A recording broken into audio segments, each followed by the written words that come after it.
Hey guys, Miss Kellogg here for 7.13 Renaissance Germany. Northern European artists of the 16th century owe great depth to their Italian Renaissance counterparts as humanists expand beyond Italy and Reformation spread through Northern Europe. German artists explored new techniques and also found new ways to express their vision with oil paint and engraving.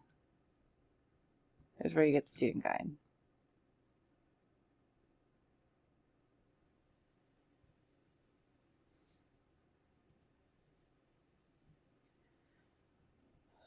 In the early 16th century, the Roman Catholic Church dominated Europe. A movement called the Reformation, initiated in Germany by a young man called Martin Luther, set off a chain reaction that would have far-reaching consequences. Luther and those who followed his teachings, called Protestants, opposed many practices of the Roman Catholic Church. Friction between the two religious groups frequently escalated, and disagreements often became bloody conflicts. Many artists lost their source of funding, as they took one side while their patron took the opposite in Germany. Some artists embraced Italian high Renaissance conventions, while others took their own path.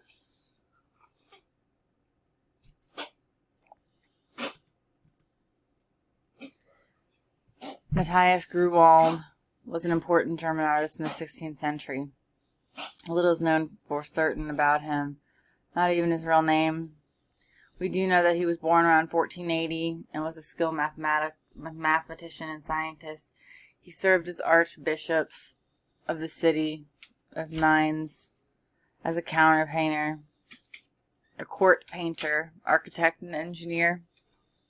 While many of Grünewald's peers embraced Italian high Renaissance painting conventions, Grünewald largely ignored the style. He was not interested in portraying idealized humans and their importance in the world. His view was more in line with the painters of the Middle Ages, who believed that the main purpose of art was to communicate religious messages and ideas.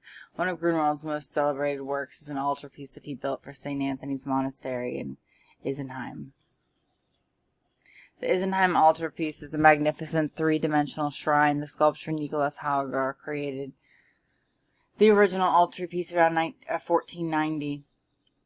It was set of gilded wood figurines of saints. Around 1510, the monastery of St. Anthony commissioned Grünewald to add decorative panels that would swing open to reveal the saints.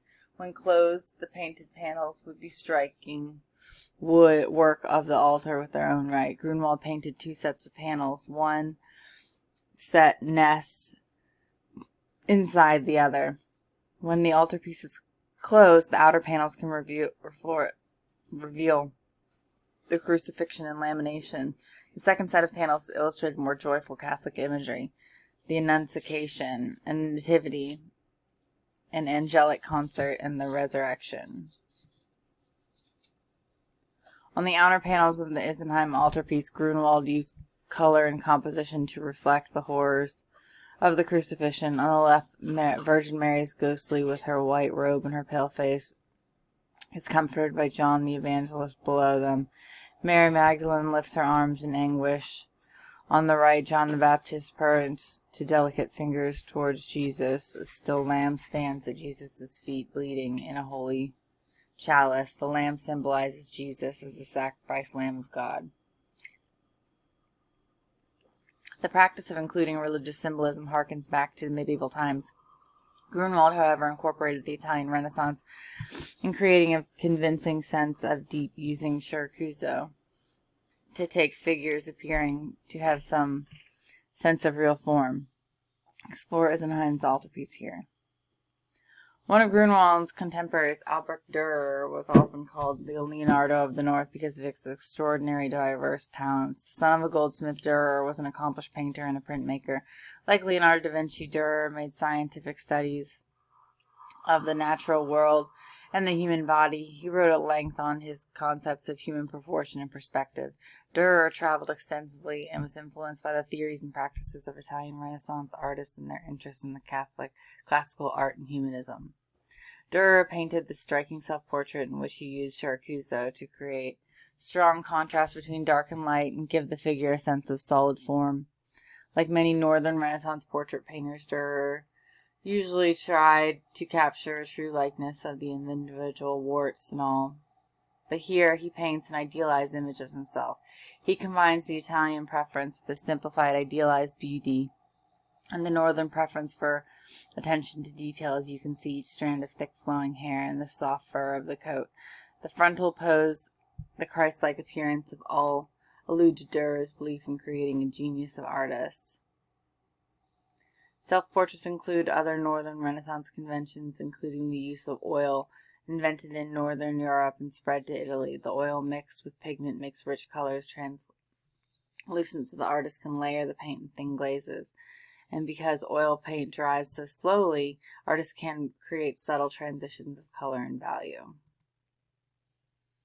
Durer's engravings. Durer completed many paintings during his lifetime, but it was his prints that earned him fame and wealth. Ambitious and worldly, Durer hired an agent to sell his prints and advance in his career. To make engravings, Durer used a tool called a burin to scratch lines in a flat sheet of copper. He smeared ink on the lines and wiped the copper plate clean and pressed the sheet to the paper to the metal. The ink trapped within the scratch lines transferred to paper. Durer could rethink the metal plate to make multiple copies of the image. You can scroll through here and watch a video on it.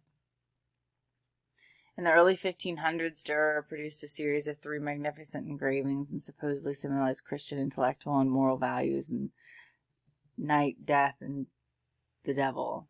Sometimes called the Rider, Durer tells a story of salvation.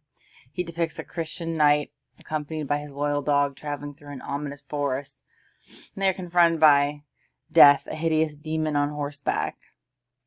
A pig-snouted horned devil carrying a spear following close behind. The knight's unwavering faith helps him fend off evil and circumvents the terrifying appropriations. Durer filled the scene with symbolic imagery that serves as religious metaphors, including an hourglass, a castle, a dog, and a lizard. Roll over the engraving to see more closely. You can come up here and scroll on the engraving to get a closer look at it. Durer demonstrates a keen interest in realism in nature through a lifelike depiction of the landscape. The subtle textures and tones of the rocks, grass, and foliage have exquisite detail.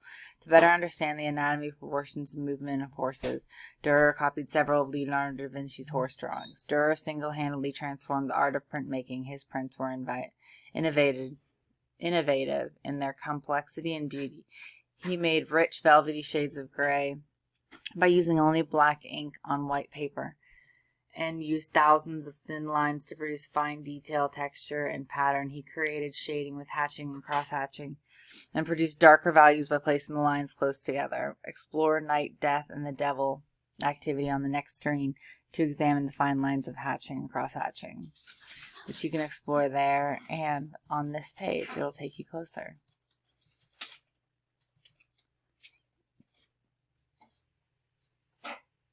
That's all we have for German Renaissance, I believe. I'll see you guys in the next video.